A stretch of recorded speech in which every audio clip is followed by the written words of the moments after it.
Her father was found with his face struck 11 times. Her stepmother, 19. The house was locked from the inside, and the only person home was Lizzie. She was never convicted. Fall River, Massachusetts, August 4th, 1892. It was an ordinary Tuesday morning when the maid, Bridget Sullivan, heard Lizzie call out from inside the house. She walked in to find Lizzie standing at the bottom of the stairs, completely composed, and said 7 words Bridget would never forget for the rest of her life. "Come down. Father is dead." Someone came in. Andrew Borden was still lying on the sofa where he had fallen asleep, except his face had been struck 11 times. Whoever did this made absolutely certain he would not be recognized. Then investigators went upstairs. Abby Borden, Lizzie's stepmother, was already face down on the guest room floor. 19 strikes. And here is the detail that changes everything. She had been gone for 90 minutes before Andrew, which meant whoever did this did not panic, did not rush. They entered the house, went upstairs,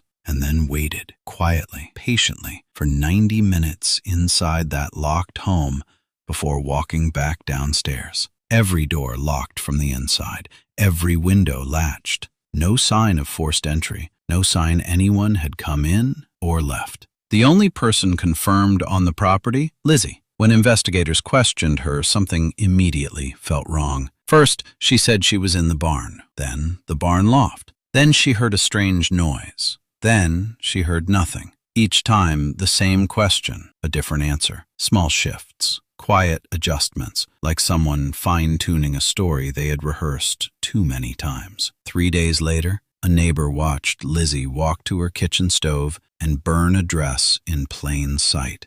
When asked why, she said it had paint on it. That dress was never seen again. But prosecutors had one more piece. The day before her parents were found, Lizzie had walked into a local pharmacy and attempted to purchase prussic acid, one of the most lethal substances known at the time. The pharmacist refused without a prescription. The following morning, both her parents were gone. At trial, prosecutors laid out everything: the locked house, the changing story, the burned dress, the prussic acid, the motive. Andrew had recently updated his will in a way that would significantly reduce what Lizzie stood to inherit.